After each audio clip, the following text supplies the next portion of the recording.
friends, Wayne Brown, the Ram Man here. I wanted to try to clear up some issues that I've been discussing with people on the phone about the hubs, because it's such a game changer. When I tell people, it really doesn't sink in. I urge you to check out the videos that are on YouTube and the website. There's several videos talking about different topics. But anyway, to make a long story short, we didn't realize that there haven't been any hubs on Dodge trucks since 1993. I bought this big old 5500, took it on a few trips, and blah blah blah, came back, Googled hubs, no such thing. Especially for those things, our other brothers, you know, we got some outfit, Spin Tech, Dynatrac, and something else. Of course, their method was just like my dad, a three-time engineer out of A&M. Start off with a new sheet of paper, make all these specialized components up. You know, I mean, there's a bunch out there on the table that they make, and then sell this product to people.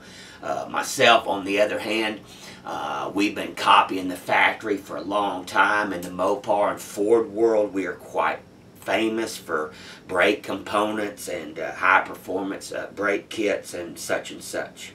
We have made thousands of products in the past: master cylinders, rotors, disc brake kits, spindles, and such. We've never made any what we would call a runaway, where you just sell tens and tens and tens of thousands of them. And that's the way the hub deal is looking. Once again, you know, Chrysler, they made the same blunder that they did in the 70s. That full-time, full-wheel drive stuff. You know, you couldn't give those vehicles away, and that started some aftermarket products. Those 203 transfer case chains and locking hubs and stub shafts. You know, it got started then, and you know, it's really sad. We do have connections with Chrysler. As a matter of fact, 2 years ago, I was sitting down and I had dinner with the director of marketing for Mopar, and the year before that, I had dinner and lunch with Tom Hoover, the father of the Hemi engine, which has now died. But anyway, Chrysler believes that the end user is too damn lazy to exit the vehicle and turn some hubs. Therefore, they keep farting around with in the chassis things. You know, axle disconnects, this type fails and goes bad, we're going to make another one, it's a blunder. I mean, anyway, here we go. So, the gear and the thrust bushing. The thrust bushing goes in the back of the hub. It's just held in by a clip. So, once you've done that, it just all bolts together. Here's our stub shaft.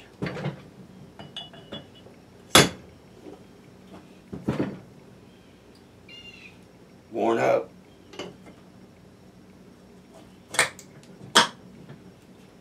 Voila, you're finished. Did you see that, my friends? So, not only can you not fault the design because it's out there by the hundreds and hundreds of thousands and they've been using it since 1999. Number two, you cannot fault the components.